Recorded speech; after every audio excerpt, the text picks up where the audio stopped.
Então, estamos começando a aula gravada de estatística, aplicada dia 11 de setembro. O assunto está associado à seção 7.3 do nosso livro,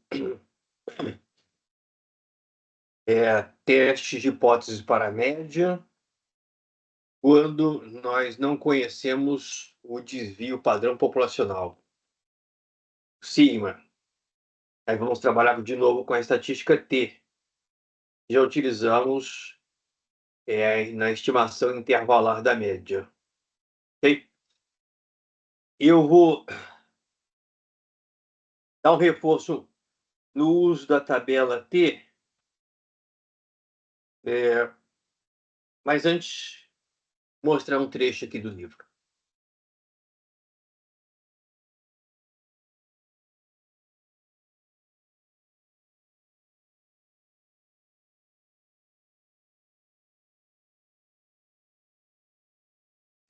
Então, aqui na seção 7.3, logo no primeiro parágrafo, o livro diz o seguinte: na seção 7.2, você aprendeu a realizar um teste de hipótese para uma média populacional quando o desvio padrão populacional é conhecido. Em muitas situações da vida real, o desvio padrão populacional não é conhecido. Mesmo assim, quando ou a população tem uma distribuição normal ou o tamanho amostral é pelo menos 30, o tamanho amostral grande, você ainda pode testar a média populacional μ. Para isso, você pode usar a distribuição T com n-1 graus de liberdade. Deixa eu fazer aqui um esboço aqui no quadro, agora, com relação a esse aspecto.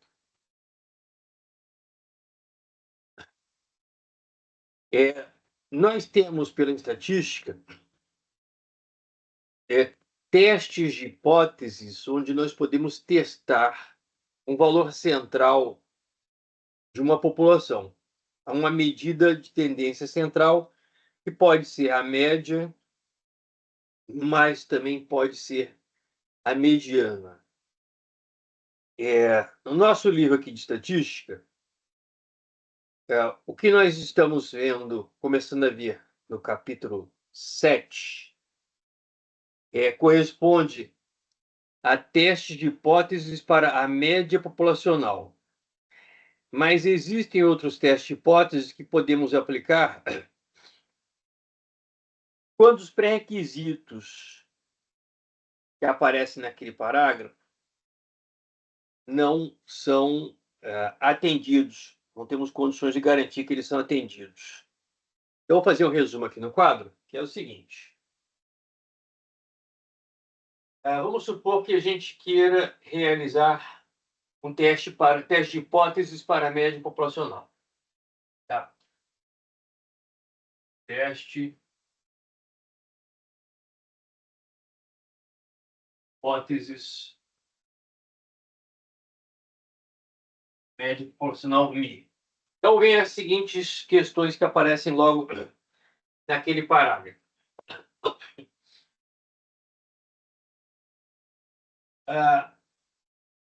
Uma primeira pergunta.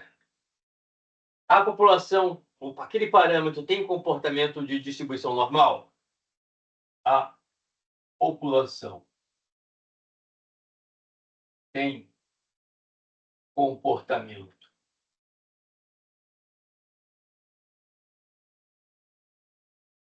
de distribuição normal? Caso isso seja afirmativo, caso a resposta seja afirmativa,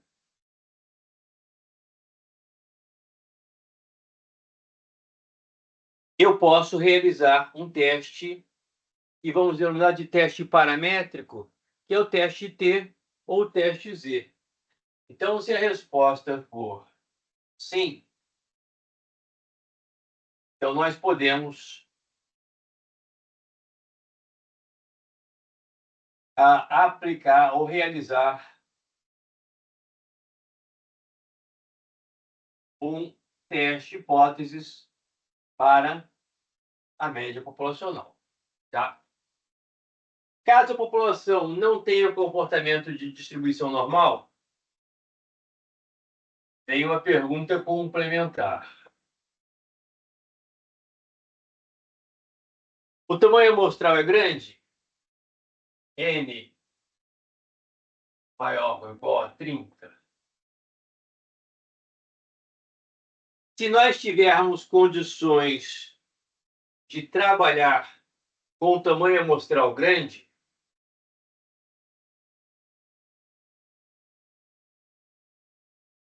sim. Se nós pudermos trabalhar com tamanho amostral grande, nós poderemos também realizar esse teste de hipótese para a média. Tá? Então, o livro vai estar sempre apresentando, nesse capítulo 7, assim como apresentou no capítulo 6, essa situação, a população tem um comportamento de distribuição normal, ou pelo menos essa. Eventualmente até as duas. Mas qual que é uma dessas, qual que é um desses pré-requisitos satisfeito? A gente vai poder realizar um teste de hipóteses para a média. Só que agora vem outra pergunta que é: conhecemos o desvio padrão populacional? O sigma é conhecido? Se a resposta for sim, nós podemos realizar teste Z, seção 7.2. Se a resposta for não, nós teremos que realizar teste T. Tá? O que o livro não vai estar comentando é que, se desejamos realizar um teste de hipótese para a média populacional e se nenhum desses pré-requisitos for atendido, a população não tem comportamento de distribuição normal e não temos condições de trabalhar com um tamanho amostral grande, se a resposta aqui for não, nós poderemos, pelo menos, realizar um teste de hipótese não para a média, mas sim para a mediana. Então, podemos realizar um teste de hipóteses para a mediana. E aí, nesse caso, o teste de hipóteses vai ter uma denominação, vai ser denominado como teste não paramétrico.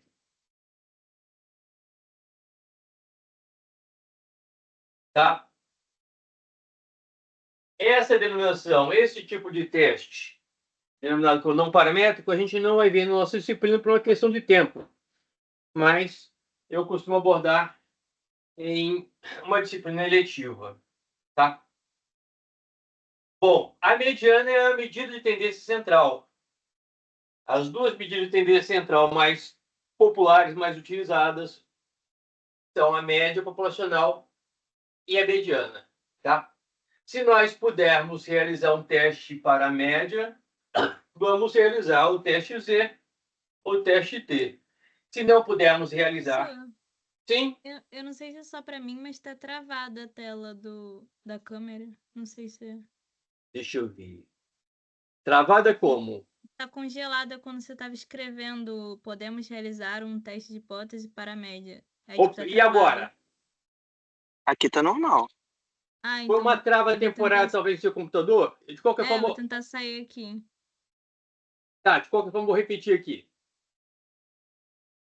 Bom, então, como eu estava dizendo, a média populacional e a mediana populacional são medidas de tendência central que aparecem nos capítulos iniciais do livro de estatística. Tá? Existem diferenças pequenas entre a média e a mediana. Tá? A média, a gente soma os valores de uma população e divide por N. Se a gente quiser calcular a média populacional, a gente tiver acesso a todos os valores, todos os indivíduos de uma população. A mediana, a gente ordena todos os indivíduos do menor para o maior, ou do maior para o menor, e localiza exatamente aquele indivíduo que está no meio do caminho. Esse é mediano. Para muitos casos práticos, por exemplo, nas áreas de ciências humanas, ciências sociais e mesmo engenharia, se nós não pudermos realizar um teste para a média, um teste para a mediana vai ser bastante satisfatório. Tá? Então, o que nós vamos estar vendo no nosso livro, estamos vendo no capítulo 6, capítulo 7, são testes denominados testes paramétricos. Teste Z e teste T são testes denominados como paramétricos. Quando é que podemos realizar testes paramétricos? Quando a população tiver um comportamento de distribuição normal, ou pelo menos quando pudermos trabalhar com tamanho amostral grande. Tá? Se não tivermos nenhuma dessas duas condições atendidas, nos restará trabalhar com um dos testes não paramétricos. Existem alguns testes não paramétricos. Tá? Então, eu coloquei aqui no quadro para complementar o que aparece no primeiro parágrafo da seção 7.3. Em que o livro, de uma certa forma, está dizendo podemos realizar testes para a média quando né, a população tiver comportamento de distribuição normal ou o tamanho amostral for grande. Tá? Na seção 7.2, nós supostamente conhecíamos o valor do sigma. Na seção 7.3, estaremos mais próximos da realidade. Não conhecemos o valor do sigma. Quando realizamos o teste Z, transformamos a média amostral em estatística Z. Agora, quando realizarmos o teste T, vamos transformar a média amostral em estatística T, a T de student. Tá? Então, eu vou aqui colocar a fórmula para o cálculo do T, só para vocês lembrarem que é idêntica do teste Z, do cálculo da estatística Z. A estatística T vai ser a distância entre a média amostral e o valor da hipótese nula. Então, eu posso colocar o μ subscrito 0, que seria um símbolo bastante utilizado na estatística, como aqui não é a média populacional, é a média populacional de acordo com a hipótese nula. Tá? Então, a distância entre a média amostral e o valor da hipótese nula, dividida pelo erro padrão, só que agora o erro padrão já que eu não conheço o sigma, eu vou substituir o sigma pelo S. S dividido por raiz quadrada de E. Tá? Tanto o teste Z quanto o teste T, nós podemos resolver pelo conceito do valor P, mas também podemos resolver pelo conceito das regiões críticas ou da região crítica. Então, como nós vimos na segunda-feira essas duas formas, né? O livro apresenta na seção 7.1 o uso do valor P e apresenta o conceito de regiões críticas só na seção 7.2, mas como nós vimos então isso recentemente, eu vou considerar o seguinte, que talvez seja mais interessante, eu mostrar como podemos utilizar com determinada facilidade, com razoável facilidade, a tabela T de student, para não cometermos erros, tá? Ao resolver teste T, tanto pelo valor P, quanto pela região, pelo conceito de região de rejeição. Tá? Então, ao invés de começar mostrando os exemplos do livro, eu vou aqui projetar na minha tela a tabela T de student e depois vou colocar aqui no quadro algumas situações hipotéticas de testes de hipótese para média, onde, não conhecendo o desvio padrão populacional, trabalharemos com a estatística T, realizaremos um teste T. Ok? Bom, qualquer dúvida é só vocês me perguntarem, tá? Me interromper e perguntar. Vamos recapitular aqui a cara da tabela T.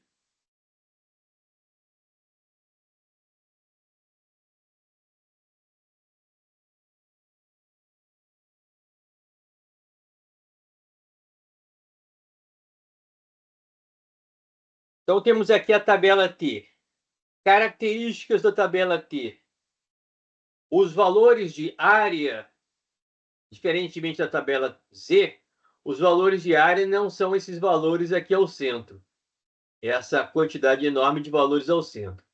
Os valores de área são os valores que aparecem nas 3 linhas iniciais, tá? De forma a que cada coluna dessa tabela tenha um valor associado ao nível de confiança ou a um valor de alfa unicaudal ou um valor de alfa bicaudal. Outra característica, essa tabela T, ela trabalha só com módulos, não trabalha com sinal negativo. Mas eu posso trabalhar com o conceito de simetria, porque na distribuição T, o valor central é o T igual a zero, à esquerda valores negativos de T, à direita valores positivos de T. Isso nós vimos já no capítulo 6, né, na construção do intervalo de confiança. Eu vou considerar, então, o seguinte. Vamos supor que nós estejamos nos encaminhando para a resolução de um teste de hipóteses para a média.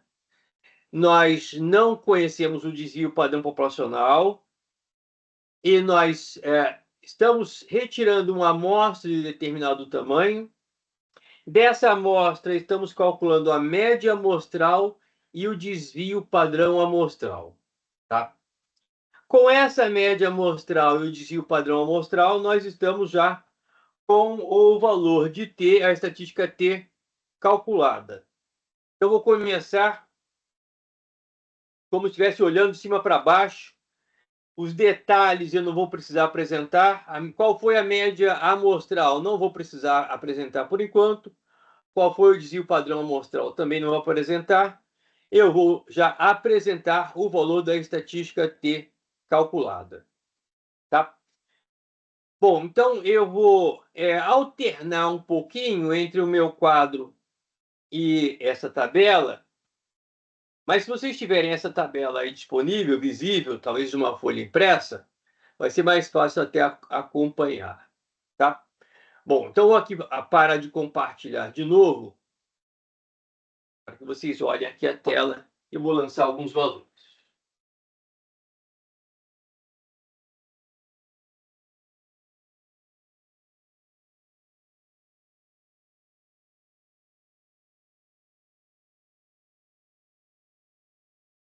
Então, temos o seguinte cenário. É um teste de hipóteses para média populacional. O sigma é desconhecido.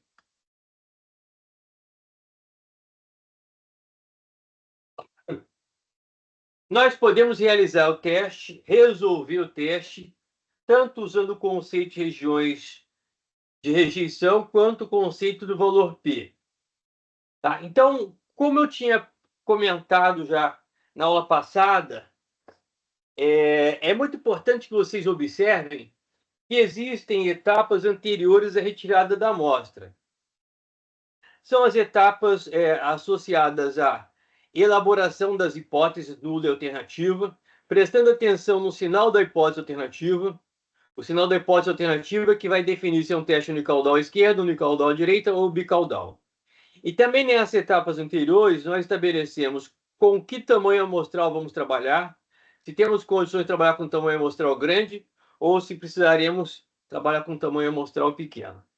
E qual vai ser o nosso alfa? Qual é a nossa aceitação de correr o risco de cometer o erro tipo 1? Se nós acharmos que cometer o erro tipo 1, rejeitar a hipótese nula quando ela é verdadeira, se isso for muito custoso, se for muito prejudicial, a gente pode trabalhar com um risco alfa menor, 0,01.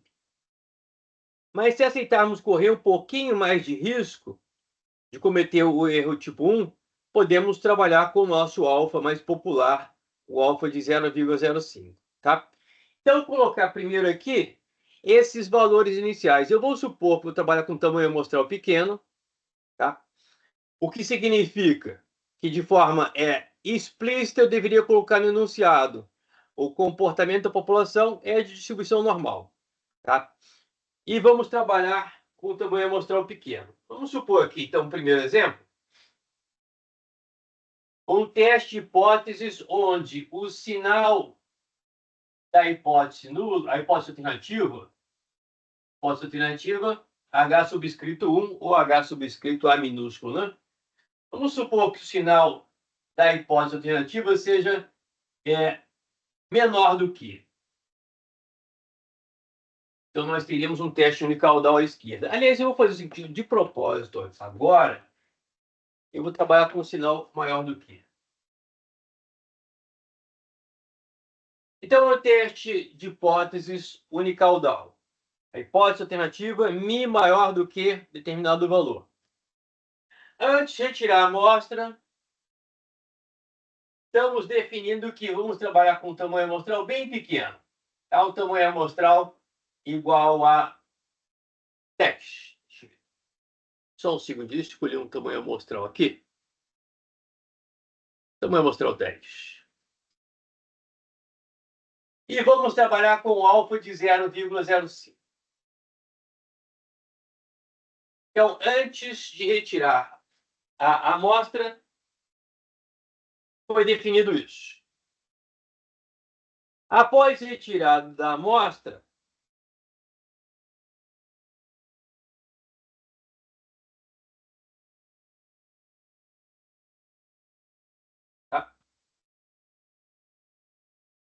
calculamos a média amostral. Essa média amostral foi convertida em determinado valor de estatística T. Aliás, precisamos calcular a média amostral e o desvio padrão amostral. No exercício, numa questão do livro, por exemplo, uma questão de exercício que eu elabore, eu posso informar vocês o desvio padrão amostral. Tá? Mas, em termos práticos, ao realizarmos um teste T, temos que calcular a média amostral e o desvio padrão amostral. E a partir desses dois valores, nós transformamos esses dois valores em estatística T. Tá? Bom, vamos supor que eu retirei essa amostra tamanho 10, calculei a média amostral, calculei o desvio padrão amostral e transformei esses dois valores em estatística T. No teste unicaudal à direita, eu tenho alguma chance de rejeitar a hipótese nula se a média amostral for maior do que o valor da hipótese nula. Vamos supor que isso tenha acontecido e eu tenha obtido um determinado valor de T. Tá? Antes de determinar o valor de T nesse meu exemplo, vamos voltar aqui ao alfa. Para que vai servir o alfa? Nós podemos realizar um teste de hipótese para a média trabalhando com o conceito de região de rejeição ou trabalhando com o conceito do valor P. Tá? Então, para que vai servir o alfa? Se nós trabalharmos com o conceito de valor P, nós vamos tomar a seguinte decisão. Se o valor P for menor do que o alfa, nós rejeitaremos a hipótese nula. Valor P menor do que o alfa significa que o comportamento amostral é incomum perante a hipótese nula. Se o valor P for maior do que o alfa, nós não rejeitaremos a hipótese nula. Então, aqui, esse alfa de 0,05, ele vai ser, por exemplo, útil se eu converter a minha estatística T em valor P. E eu verifico, o valor P for menor do que o alfa ou for maior do que o alfa. Então, essa é uma das aplicações do alfa. A segunda é, se quisermos trabalhar com o conceito de região de rejeição, o alfa ele vai definir qual é a fronteira, o chamado valor crítico de T. Tá? Então, o alfa vai definir onde se localiza a região de rejeição. E aí, quando calcularmos a estatística T, vamos verificar se essa estatística T cai na região de rejeição ou não. Tá? Então, vamos primeiro exercitar o seguinte: como é que o alfa permite que eu estabeleça o valor crítico de T, que é a fronteira da região de rejeição? Tá? Então, vamos dar uma olhada na tabela T, sendo que, como já vimos na tabela T, a primeira coluna esquerda nos dá uma medida chamada de número de Gauss-Liberdade. Tá? O número de Gauss-Liberdade é o tamanho amostral menos 1. Para um tamanho amostral igual a 10, o número de Gauss-Liberdade vai ser igual a 9. Tá? Então, aqui à direita, eu vou mostrar como a gente pode utilizar o alfa e o número de Gauss-Liberdade para, no teste unicaudal à direita, identificar qual é a região de rejeição.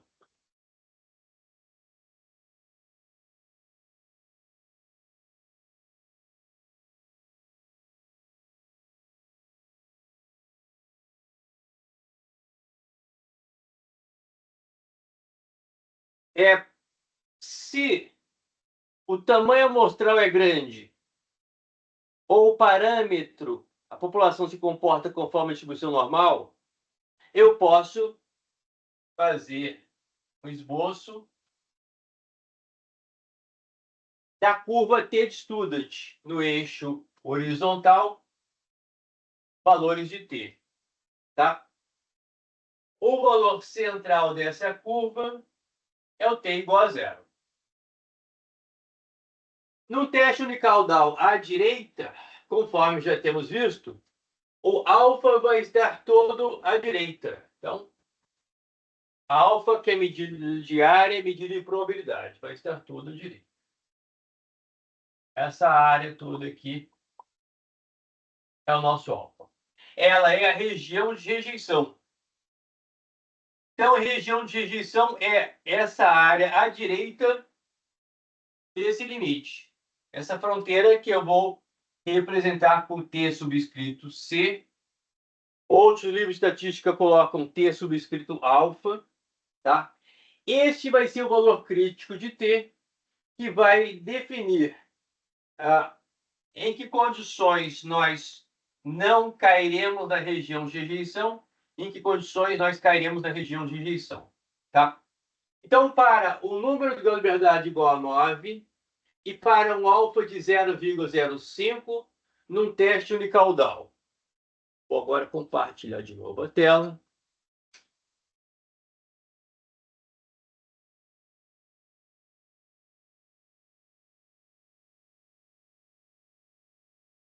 Então, vejam. Primeiro, coluna esquerda, a linha onde o número de Gauss-Liberdade é 9. É essa que nós vamos estar observando. Lá no topo, o nosso assunto não é mais o capítulo 6, níveis de confiança.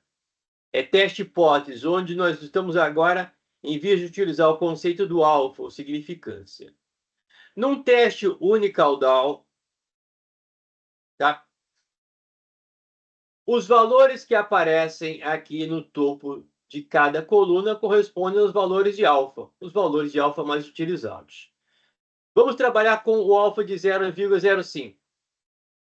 Nessa coluna, teste unicaudal alfa de 0,05, vamos descer até a linha onde o número de Gauss-Liberdade é 9. Qual é o valor crítico de T? 1,833. Ok?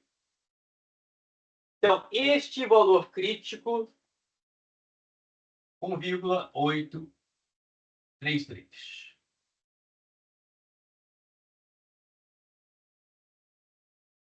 Localizaram? Se tiver alguma dúvida, é só perguntar. Tá? Se o teste fosse bicaudal, eu me concentraria numa outra coluna. A coluna ligeiramente à direita ou imediatamente à direita, alfa bicaudal 0,05. E aí eu teria dois valores críticos. Um valor crítico negativo e um valor crítico positivo, ambos com o módulo 2,262. Tá? Mas o nosso caso ainda é de um teste unicaudal. Aqui o valor crítico 1,833. Tá? Bom, então eu já tenho aqui condições de realizar o teste T aplicando o conceito de região de rejeição.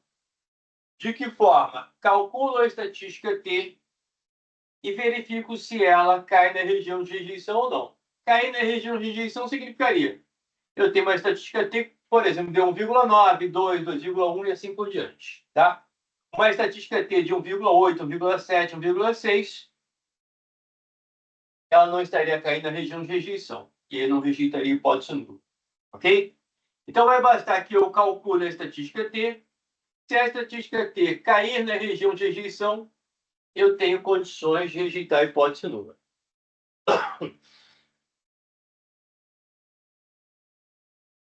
Ok? E se eu quiser trabalhar com o conceito do valor P? Pelo valor P, eu teria apenas que verificar o valor P é menor do que o alfa ou maior do que o alfa. Se eu voltar lá à tabela, só que agora eu tenho o seguinte. Eu vou definir aqui, a título de ilustração, que a amostra se converteu em uma estatística T igual a 1,75. Tá? Então, a estatística amostral padronizada T igual a 1,75. Nessas condições, se eu estiver trabalhando com o conceito de região de rejeição, eu já poderia dizer, o T não caindo na região de rejeição, eu não rejeito a hipótese nula. Tá? Mas se eu quiser trabalhar com o conceito do valor P, e o valor P vai nos dar o mesmo veredito. Mas observe o seguinte, o que eu posso dizer com relação ao valor P em um teste T? Compartilhar de novo aqui a tela.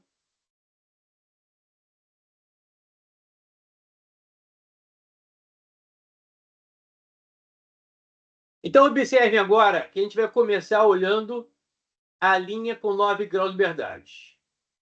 E a gente vai localizar todos esses valores aqui, são valores de T. Ou T amostral, ou T crítico. Vejam que são poucos valores de T. E aí eu tenho o seguinte, com 9 graus de liberdade, o valor de T foi igual a 1,75. O valor de 1,75 está entre dois valores vizinhos, 1,383 e 1,833. Tá? Se num caso de muita coincidência, a estatística amostral tivesse sido igual a 1,383, o valor P seria 0,10. Se a estatística amostral, coincidentemente, tivesse sido igual a 1,833, o valor P teria sido 0,05. Tá? Mas a estatística amostral está entre 1,383 e 1,833. Isso significa que eu posso dizer que o valor P está entre 0,10 e 0,05. Ou seja, o valor P é maior do que 0,05. É maior do que o alfa. E por isso eu não rejeito a hipótese nula. Tá? Então, deixa eu colocar isso aqui no meu quadro. Com este valor de estatística T, eu tenho que o valor P está entre 0,05 e 0,10. Ou seja, o valor P é maior do que o alfa. Tá? Então, se eu fizer a avaliação, a decisão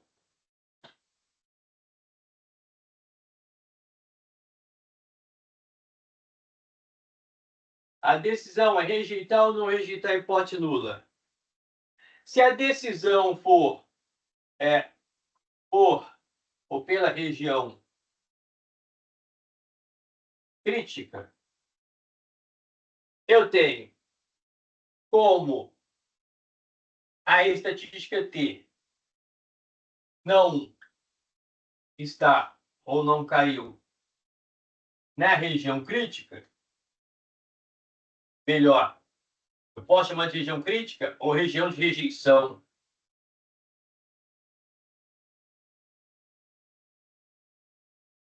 Como a estatística Q não está na região de rejeição, eu não rejeito hipótese nula. Se a decisão for pelo valor P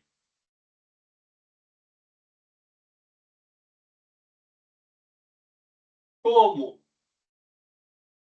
o valor P é maior do que o alfa é 0,05.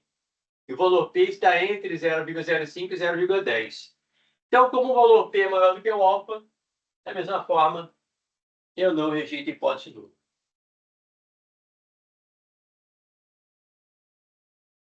Vejam aí se vocês entenderam. Professor, só uma dúvida. A gente pode, por exemplo, né, usar uma dessas formas para dizer se a gente rejeita ou não? Ou, por exemplo, você vai pedir rejeite ou não a hipótese nula pelo valor P, ou enfim, vai ser uma coisa direta ou a gente pode escolher? Num caso prático, você escolheria. No caso acadêmico, eu posso estar forçando determinada questão para ver se você sabe aplicar o conceito de região crítica, e numa outra questão, eu posso cobrar que você me demonstre que sabe aplicar o conceito de valor P. Beleza. Beleza? O livro, na seção 7.3, de propósito, o livro inverte. Ele começa apresentando a aplicação de região crítica, e somente região de rejeição. E somente lá adiante ele fala sobre o valor P. Aí ele diz o seguinte. Ele diz, exatamente como nesse caso, ele faz uma exemplificação. Não são esses valores, ou não é esse valor, mas eu poderia aproveitar. Ele diz o seguinte, olha, a estatística T, olhando a tabela, esse valor de T está entre dois valores vizinhos, que fazem com que eu conclua que o valor P está entre 0,05 e 0,10. Ele diz, esse é o nosso limite, a gente não tem condições de obter o valor P. Aí ele convida, então, para usar o software estatístico. Só que a gente pode obter o valor P por aproximação. Tá? A princípio, essa resposta já é suficiente. O valor P, se o valor P está entre 0,05 e 0,10 e o alfa de 0,05, é porque, inevitavelmente, o valor P é maior do que o alfa. E sendo o valor P maior do que o alfa, eu posso dizer que não tenho como rejeitar a hipótese nula. Tá? Mas eu também poderia, vamos dizer assim, chegar a pelo menos a informação. Será que o valor P está mais próximo de 0,05 ou está mais próximo de 0,10? Tá?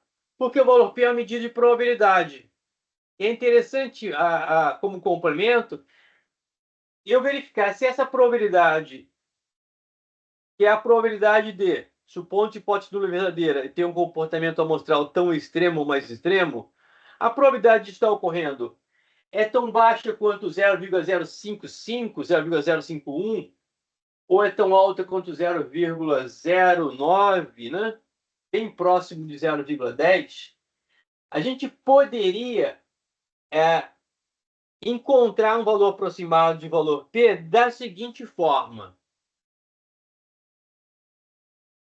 Voltando aqui à minha tabela.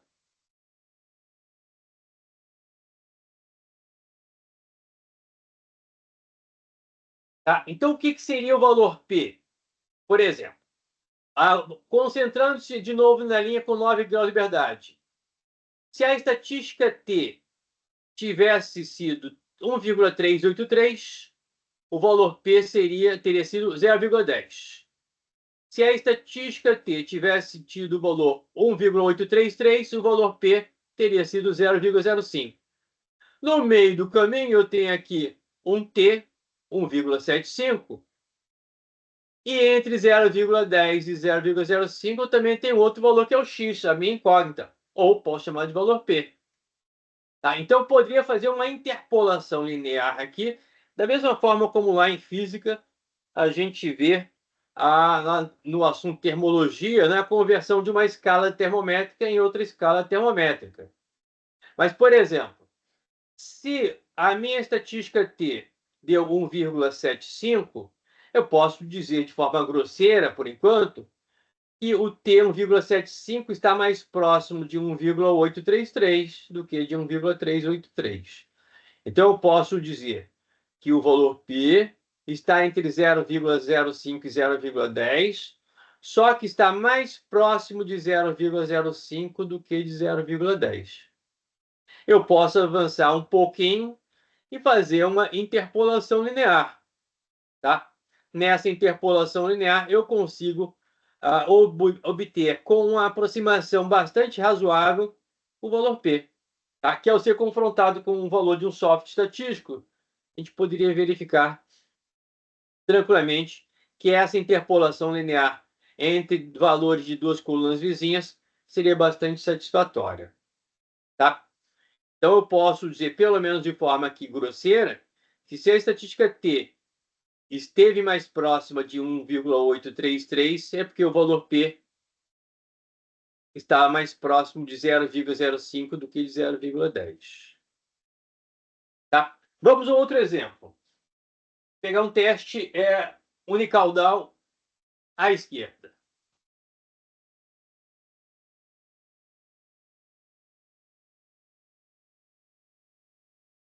Então, sinal da hipótese alternativa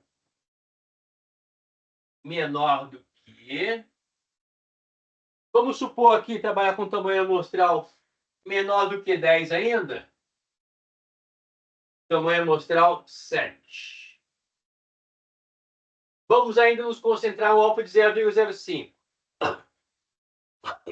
Mas vocês podem repetir os mesmos exemplos ou fazer os diversos exercícios do livro com alfa de 0,10 e alfa de 0,01. São os três mais utilizados. Tá? Então, neste caso, um teste unicaudal à esquerda, a região de rejeição vai estar à esquerda, o alfa vai estar à esquerda.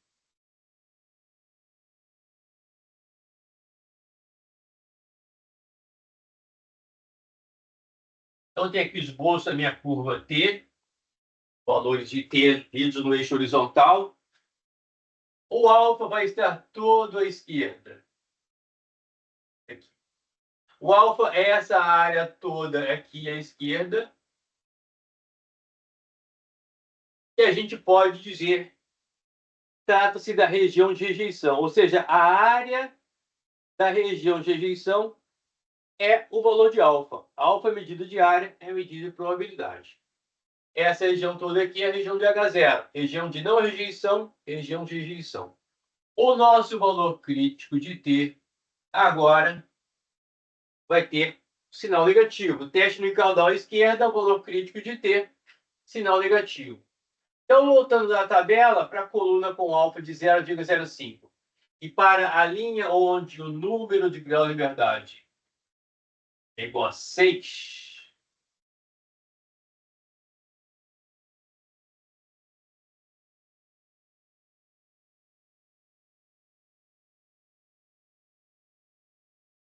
então, de novo, é um teste unicaudal, alfa 0,05, tamanho amostral 7, grau de liberdade 6. Então, na linha com 6 graus de liberdade, eu localizo aqui em módulo 1,943. 1,943. Isso significa que o valor crítico de T menos 1,943. Tá ok? Com relação à leitura da tabela.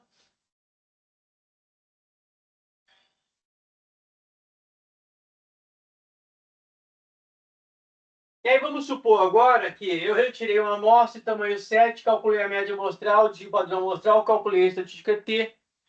E a estatística T, vou jogar agora o valor T, cair na região de rejeição. A estatística T tendo sido igual a menos 2,00. Valor redondinho.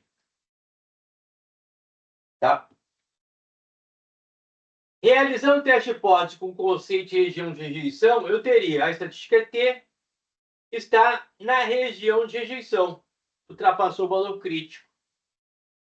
Então, nessas condições, eu rejeito a hipótese nula.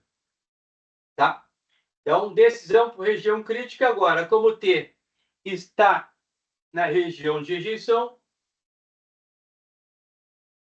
eu rejeito a hipótese nula. E pelo valor P, vamos ver, vamos confirmar que a resposta vai ser a mesma. Se eu rejeito pela região de rejeição, eu também rejeitaria pela análise do valor P.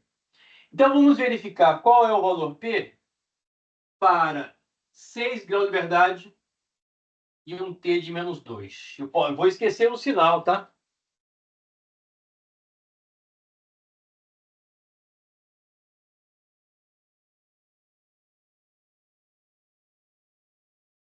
Então, na linha de 6 graus de liberdade,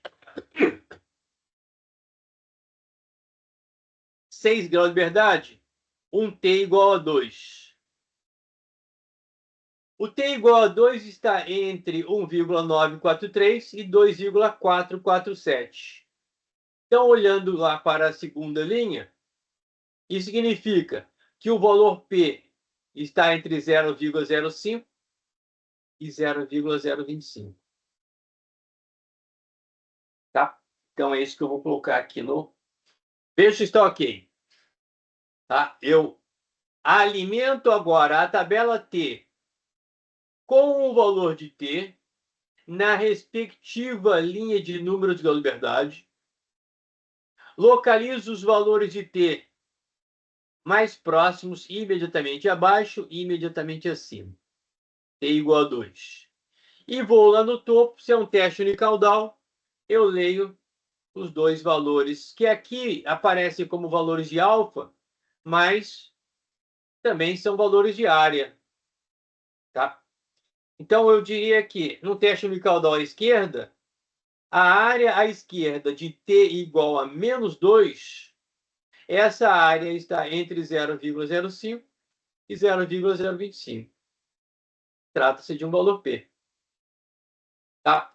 Então, o valor P está entre 0,05 e 0,025.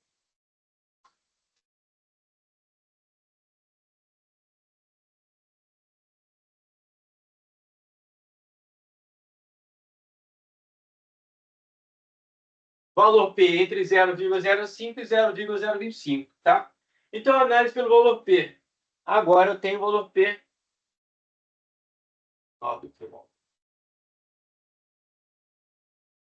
Tá? Como o valor P é menor do que o alfa, eu rejeito a hipótese nula. Tá ok? Alguma dúvida?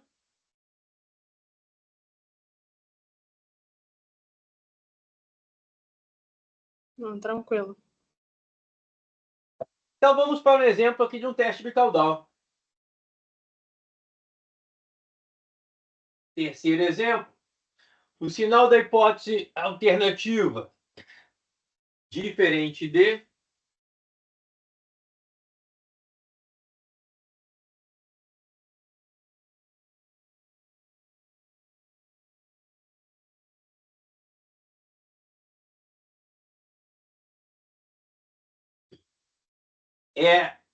vamos repetir aqui a situação em termos de tamanho amostral. Vamos supor que o tamanho amostral tenha sido 7, então grau de liberdade, de novo, 6. Se o sinal da hipótese alternativa é diferente de, eu tenho duas regiões de rejeição. Vou aproveitar aqui. metade do alfa está à esquerda, a outra metade está à direita. Então, eu tenho dois valores críticos, um negativo e um positivo.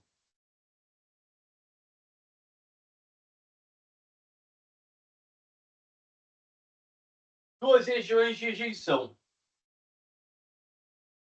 Então, vamos agora na tabela, vamos verificar para 6 graus de liberdade, alfa de 0,05,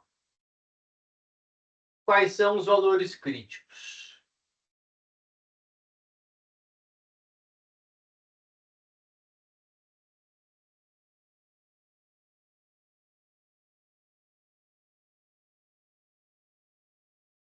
Então, agora nós vamos utilizar a terceira coluna, a terceira linha de cima para baixo. Alfa bicaudal, 0,05. Então, observe que a gente está avançando da coluna quase que lá no centro, né? A gente tem aqui na nossa tabelinha 6 colunas com valores de T.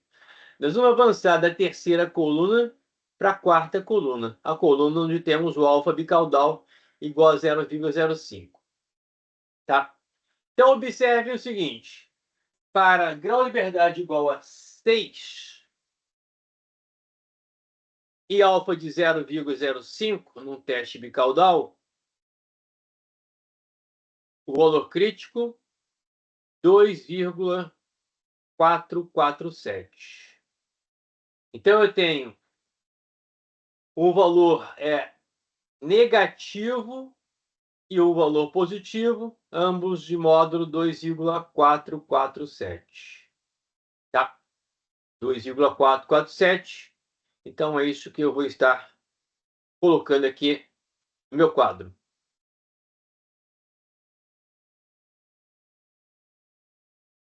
Valor crítico negativo, menos 2,447. E a linha direita, 2,447.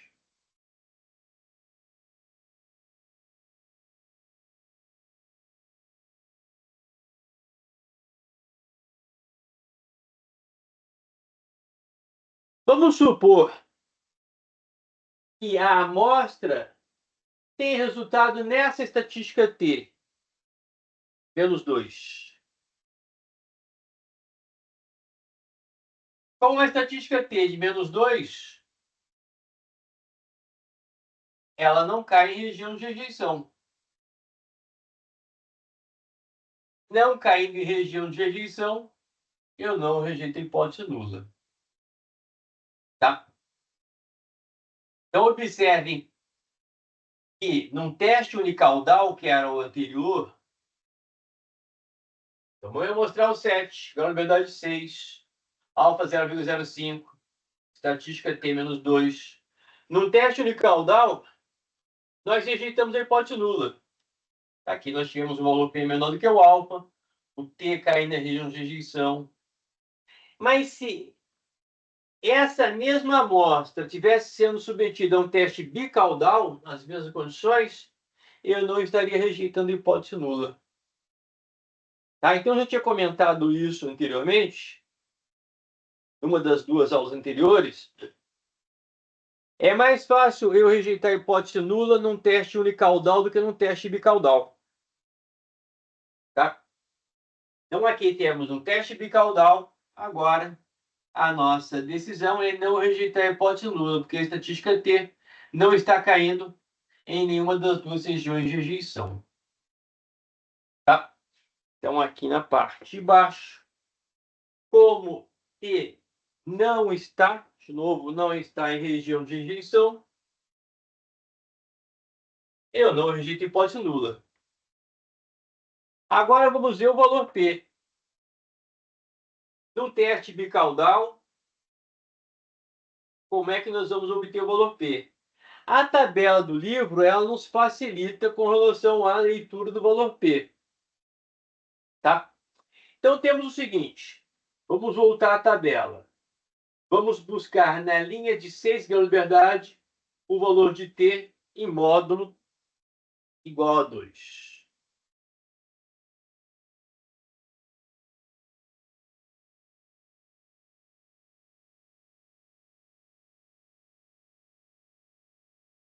Seis graus de liberdade. O t igual a 2. Isso significa que o valor P estaria entre 0,10 e 0,05. Observe que agora estou lendo em bicaudal alfa. Tá? Esses valores aqui, então eu posso utilizar como indicadores também de valor P. Tá? Sendo que, se a minha estatística T em módulo está entre 1,943 e 2,447, é porque o meu valor P, dado que é um teste bicaudal, está entre 0,10 e 0,05. É isso que eu coloco aqui. O valor P está entre 0,10 e 0,05.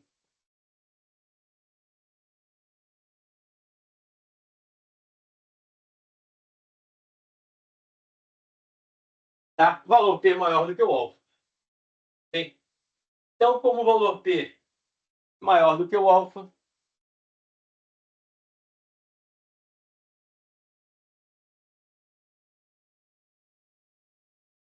eu não rejeito hipótese nula.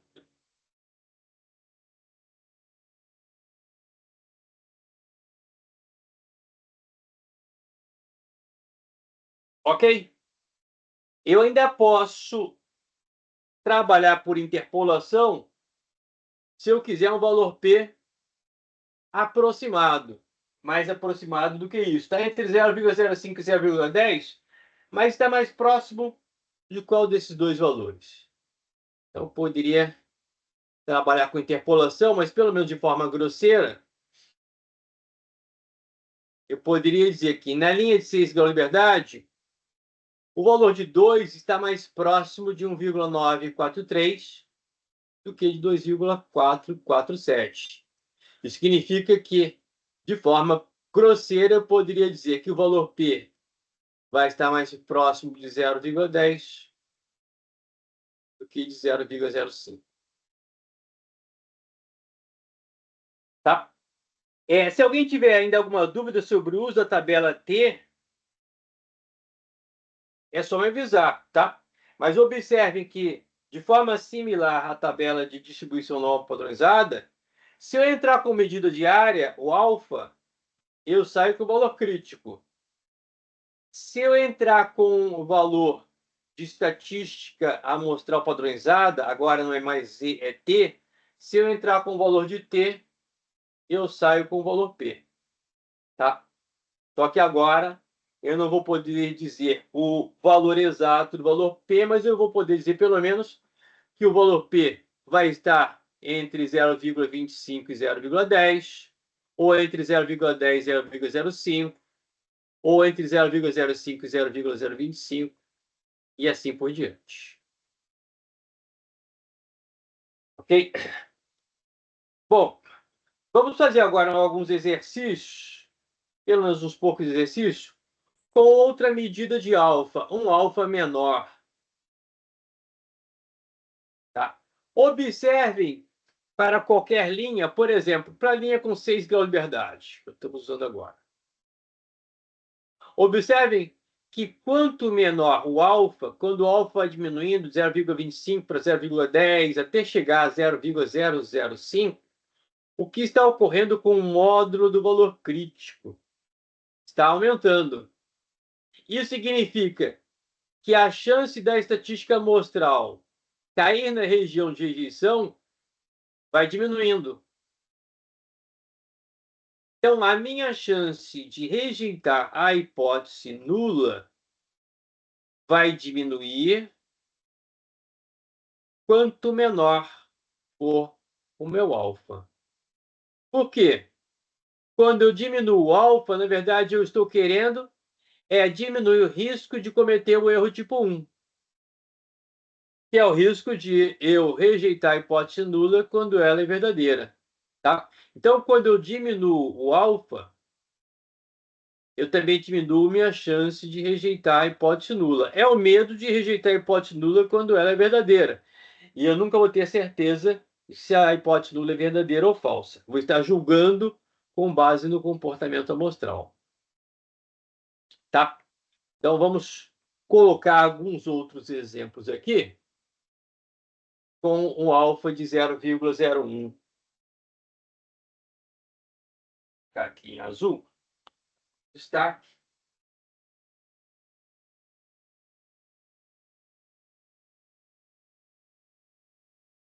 Alfa de 0,01. Tá? Vamos supor, então, de novo, um teste unicaudal à direita. Final da hipótese alternativa maior do que. Vamos supor que o tamanho amostral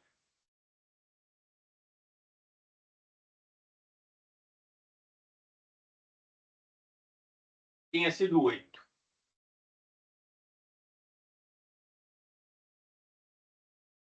Tá? Tamanho amostral 8 significa grau de liberdade igual a 7. 7 graus de liberdade. Teste unicaudal à direita, todo o alfa vai estar à direita. Então, teremos só uma região de rejeição à direita.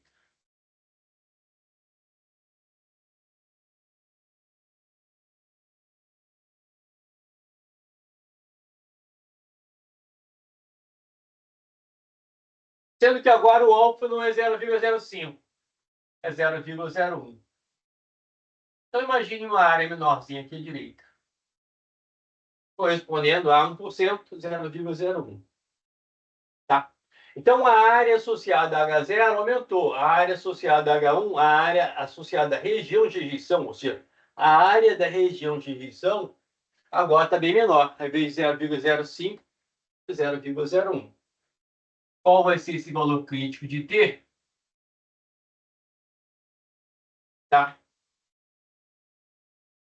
Num teste T, esse valor crítico depende do alfa, mas também depende do número de graus de liberdade. E agora temos 7 graus de liberdade. Com 7 graus de liberdade,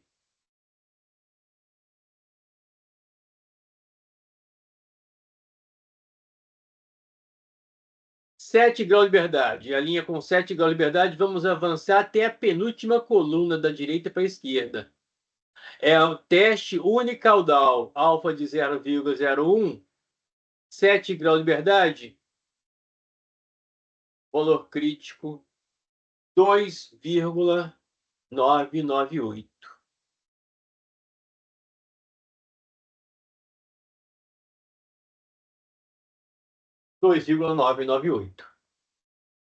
Tá? Aí vamos considerar que, numa determinada questão, eu esteja pedindo para vocês tomarem a decisão com base no valor P, teste unicaudal. Tá? Aí observe, então, o seguinte. Se vocês estiverem sendo informados do valor T, ou estiverem calculando o valor T, é nessa linha com 7 graus de liberdade. Se a estatística T tivesse sido tão baixa quanto, por exemplo, 1, o valor P estaria entre 0,25 e 0,10. Um valor P bem mais alto do que o alfa, 0,01. Se nessa linha de 7 graus de liberdade, o valor da estatística T, ao invés de termos um T igual a 1, tivermos uma estatística T de estudante de 1,6. Uma estatística T de estudante de 1,6 significaria o valor P entre 0,10 e 0,05. Ainda seria um valor P bem maior do que o alfa. Se a estatística T tivesse o valor igual a 2, valor igual a 2, teste unicaudal à direita, uma estatística T igual a 2. Isso significaria que o valor P estaria entre 0,05 e 0,025.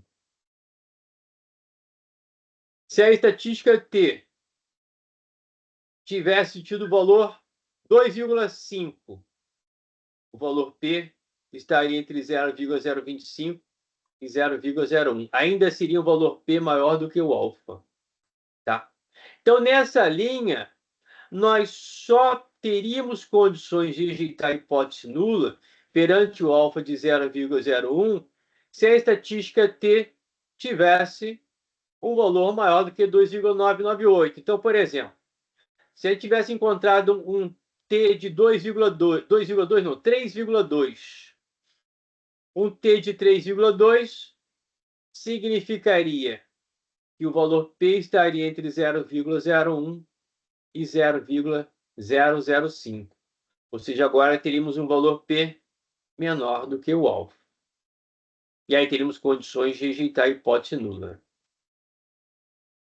Ok? Então, quanto menor o alfa, menor o risco de cometer o erro tipo 1, mais a contrapartida. Menor a chance que a gente tem de rejeitar a hipótese nula. Ou seja, a hipótese nula está com muito mais proteção quando o alfa é pequeno, quando estabeleço que eu vou trabalhar com alfa pequeno, né? Ok? Os alfas mais comuns, mais populares são, em primeiro lugar, o 0,05.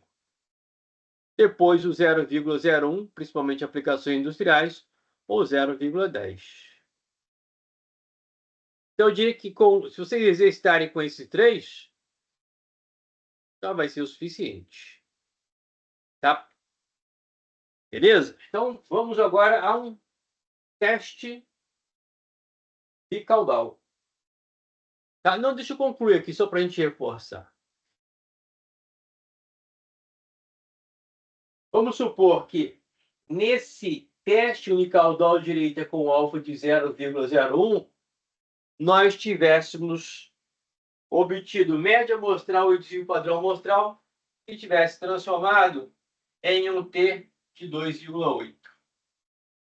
Tá? Um T de 2,8 não estaria caindo na região de rejeição, nós não rejeitaríamos a hipótese nula. Não rejeitaríamos a hipótese nula. Com o valor P, teríamos que chegar à mesma lógica. Qual seria o valor P com o T de 2,8?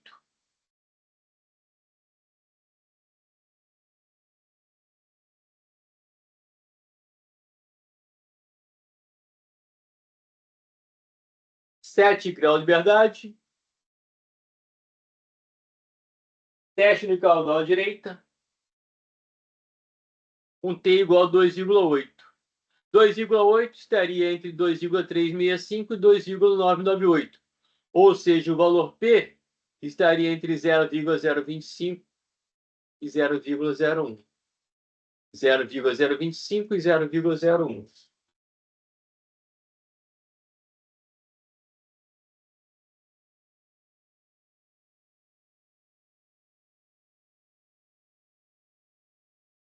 Então, o valor P maior do que o alfa. Nessas condições, não rejeitaríamos a hipótese nula. Tá? Então, observem todos esses exemplos. E os dois métodos, pela região de rejeição pelo valor P, o resultado tem que ser o mesmo. A resposta tem que ser a mesma. Quando eu pedir o valor P, num teste T, vocês vão me dizer o valor P está entre esse e esse. Tá? Então, a resposta, qual é o valor P? Entre esse e esse valor. Qual é a decisão pelo valor P? Como esse valor P é maior do que o alfa, eu não rejeito a hipótese nula. Ok?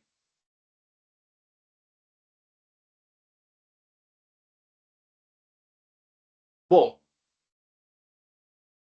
sobre a aplicação do alfa, como transformar alfa em valor crítico de T, é isso que eu queria passar. Prestar atenção que, se o teste unicaudal direito, o valor crítico vai ser positivo, Se o teste for unicaudal à esquerda, o valor crítico vai ser negativo. Se o teste for bicaudal, teremos dois valores críticos de sinais opostos, mas de mesmo módulo. Prestar atenção na leitura da tabela. A tabela dá prontinho valores para o bicaudal e valores para o unicaudal, o que nem sempre ocorre. Tem livros que só dão bom, assim, os valores associados a teste unicaudal. E a gente tem que interpretar, a gente tem que se virar. Ok? Então, dá uma olhada rápida que o livro quer apresentar com os exemplos dessa sessão. Uma passada rápida.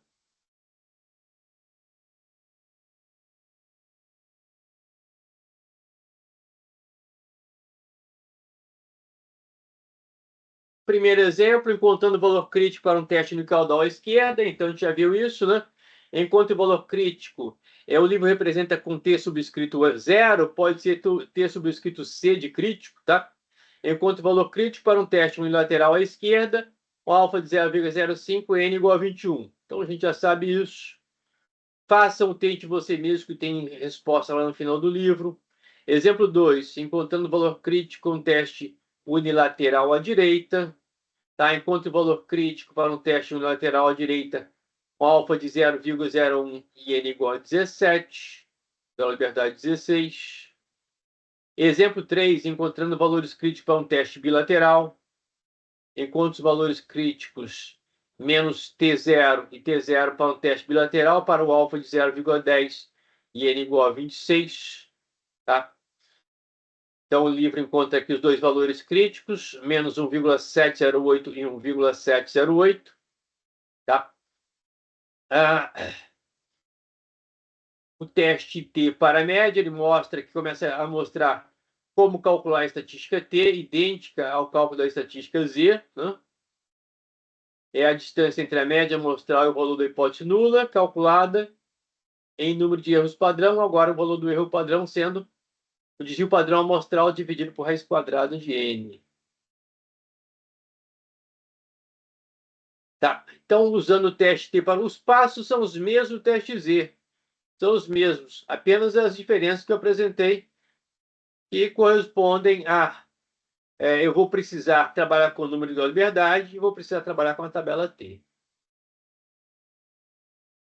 Testando hipóteses usando uma região de rejeição. Então, exemplo 4, aplicando o conceito de região de rejeição.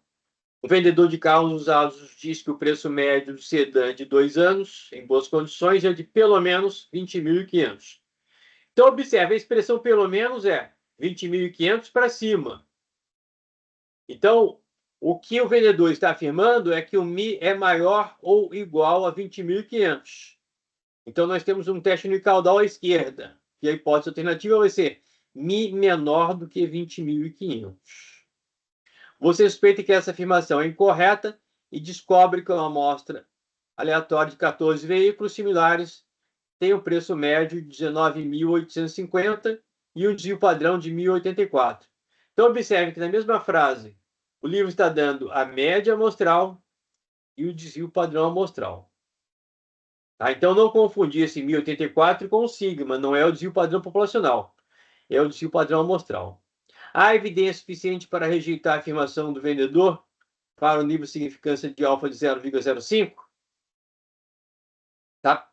Então, o alfa de 0,05 é um teste unicaudal à esquerda. E vamos aqui mapear pelo menos o começo desse teste.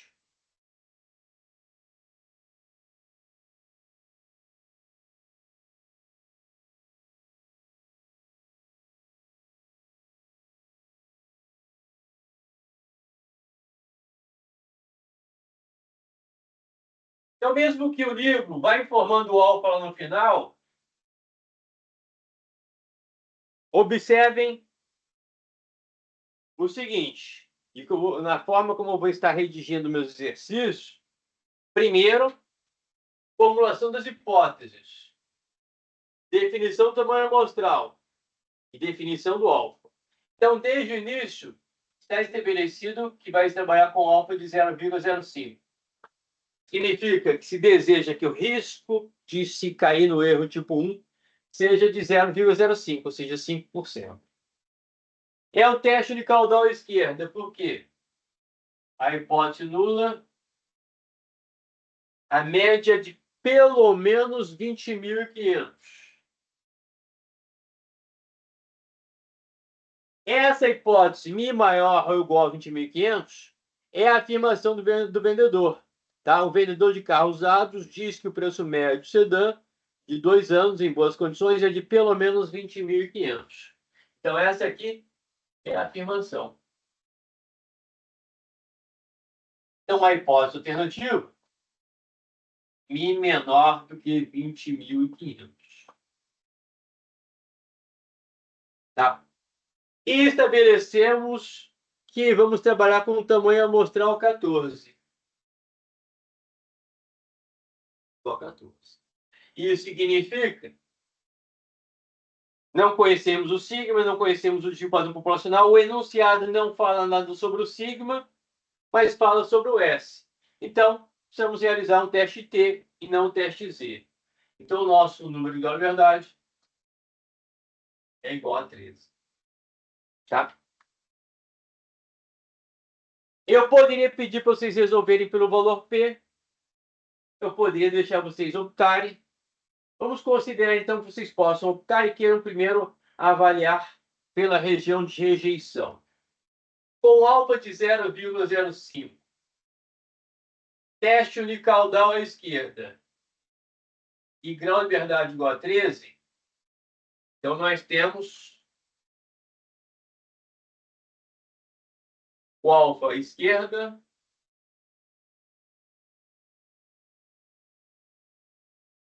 Essa é a nossa região de rejeição, com um valor crítico de sinal negativo. Vamos ver na tabela, 13 graus de verdade, 0,05. Alfa 0,05, 13 graus de verdade.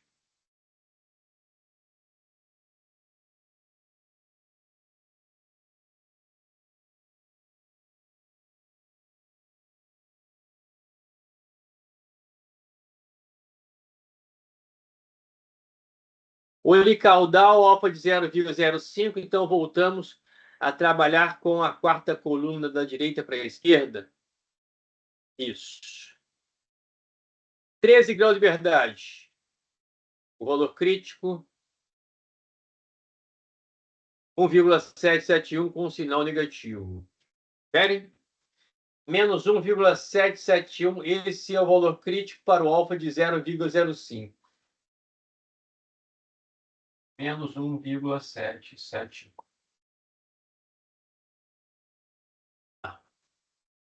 Então, tudo isso está aqui no quadro é anterior à leitura da amostra.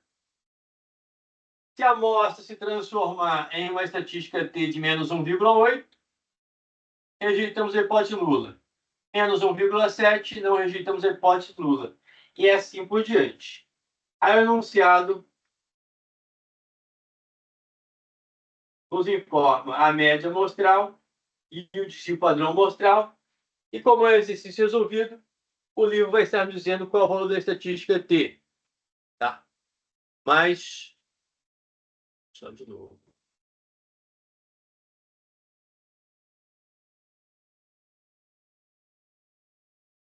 A média amostral, 19.850. Então, temos alguma chance de rejeitar a hipótese nula, porque essa média amostral é menor do que o valor da hipótese nula. Então, vamos ter um T negativo. T negativo, alguma chance de cair na região de rejeição. E o desvio padrão amostral, 1.084. Tá? Se fizermos as contas, provavelmente chegaremos ao T que está aí no livro. Tá? Você pode depois confirmar ou não. O livro nos leva a um valor T de menos 2,244.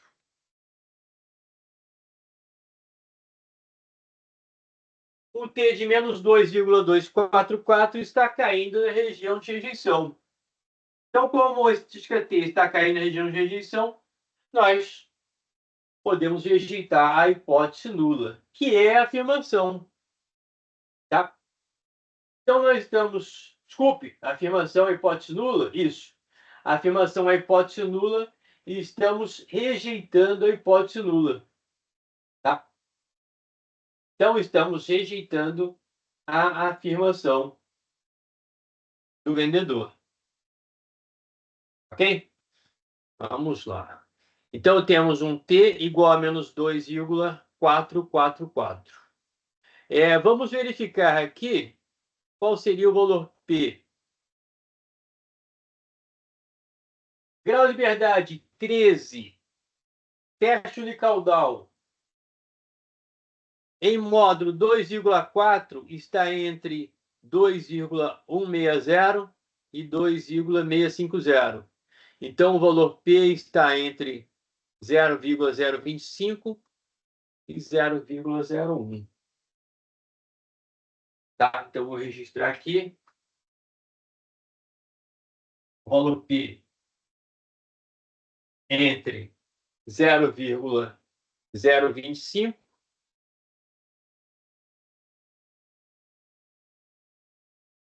e 0,01.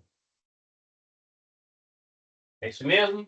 2,244, 13 graus de liberdade, 2,244. Isso, entre 2,160 e 2,650, embaixo. Então, lá em cima, valor P entre 0,025 e 0,01. Tá? É um valor P menor do que o alfa. Rejeitamos a hipótese nula. Confere?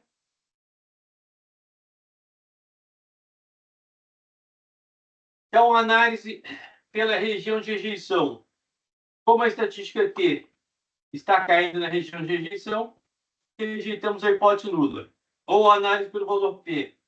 Como o valor P é menor do que o alfa, rejeitamos a hipótese nula.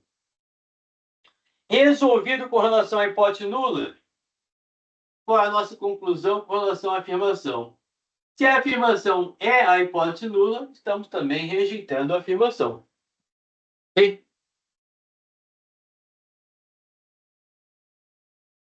Interpretação. Há evidência suficiente ao nível de significância 5% para rejeitar a afirmação de que o preço médio do sedã de 2 anos é de pelo menos 20.500.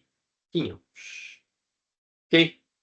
Faça um tente você mesmo 4. O exemplo 5, testando de hipótese para região e rejeição. Então, reforçando aqui o uso de região de rejeição, vamos ver se tem aqui com valor P. Aí o livro começa a falar sobre o uso do valor P.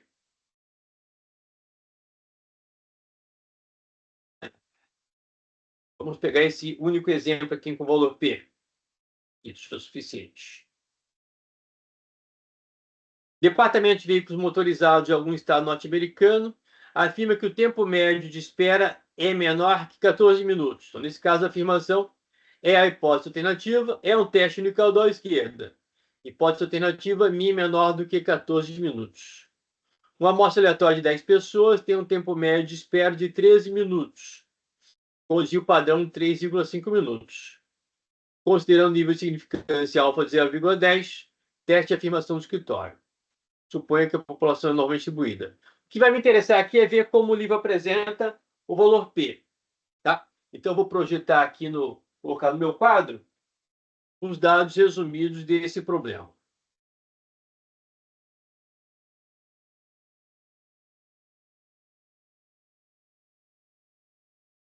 Esse eu não estava compartilhando com vocês, não? Então, vou mostrar aqui rapidamente. Vocês podem me lembrar quando eu estiver dizendo que estou lendo alguma coisa aqui do livro e não estiver aparecendo para vocês. Tá? Então, aqui. O Departamento de Veículos Motorizados de algum estado norte-americano afirma que o tempo médio de espera é menor de 14 minutos.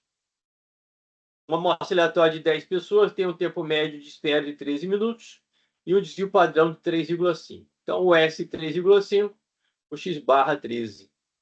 Considerando o nível de significância alfa de 0,10, teste a afirmação do escritório. Supõe a população normalmente distribuída. tamanho amostral pequeno, o livro precisa dizer que a população tem comportamento de distribuição normal.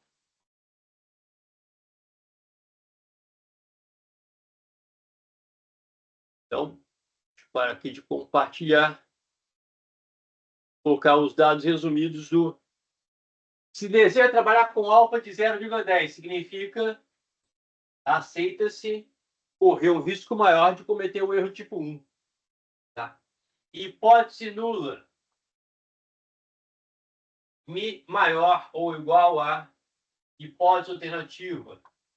Mi menor do que tempo de médio.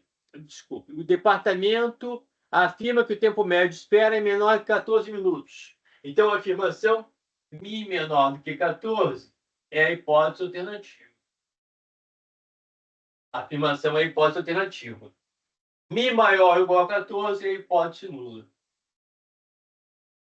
Alfa de 0,10, hipóteses formuladas e definição a priori de que o tamanho amostral seria igual a 10. Nada se fala, nada se sabe sobre os sigmas de padrão populacional, então a alternativa é trabalhar com a estatística T. 10 graus de liberdade, não, tamanho amostral 10, grau de liberdade igual a 9. Tá? Então aqui eu diria o seguinte, resolva pelo valor P. Pelo valor P. Tá? De acordo com aproveitar os valores calculados pelo livro, a amostra,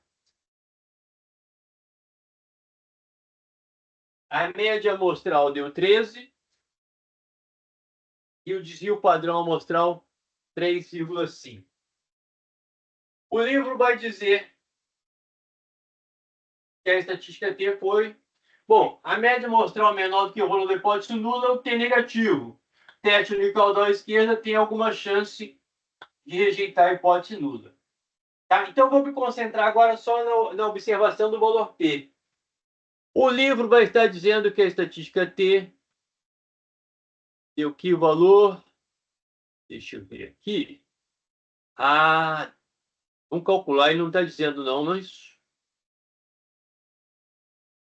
E está dizendo aqui que, de acordo com a calculadora, daria 0,903. Vamos fazer aqui. T. A distância entre a média amostral e o valor da hipótese nula, 13 menos 14, dividido pelo erro padrão, 3,5 dividido por raiz quadrada de 10. O que é que dá isso aqui?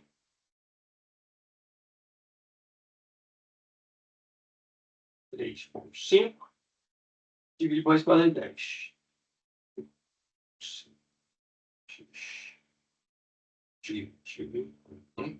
Ok. Tendo. Opa.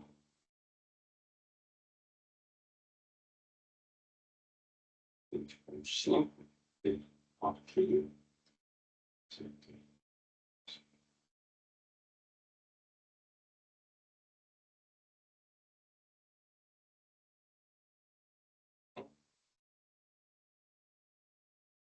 (0,90). Eu queria obter aqui 0,903. 0,094. 0,90 já vai ser suficiente para a gente. Tá? Obviamente negativo. T menos 0,90.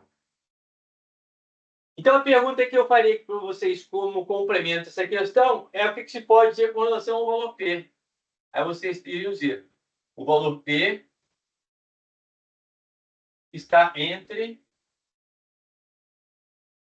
Então, vamos ver lá. Esquecendo o sinal, o teste unicaudal à esquerda, tá ok? Estatística T negativa, temos chance de rejeitar a hipótese nula.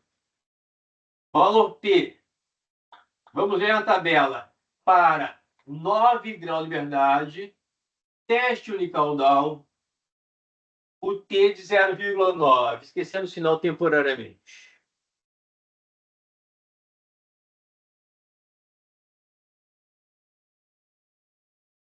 Vamos compartilhar.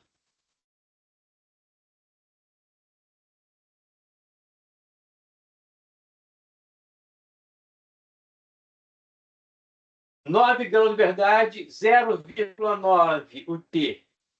9 grãos de verdade, 0,9. 0,9 está entre 0,703 e 1,383.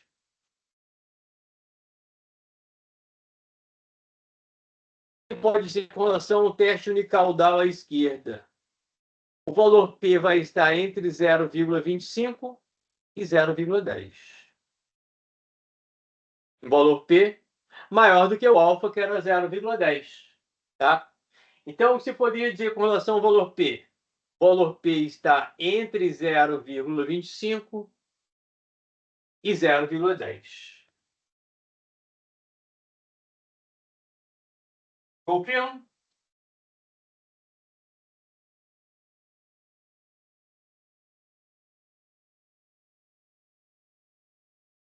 Esse valor P é maior do que o alfa, então nós não rejeitaríamos a hipótese nula. Ok? O que é que o livro está dizendo? Ele está colocando a resposta aqui com uma calculadora TI 84 Plus. E ele encontra um T negativo, menos 0,903, e ele encontra um valor P. Esse Pzinho aqui deve ser 0,19, 0,195, tá? Um valor P de 0,195. O que a gente tinha de informação? Um valor P entre 0,25 e 0,10, tá? A partir das telas, você pode ver que o valor P é aproximadamente 0,195.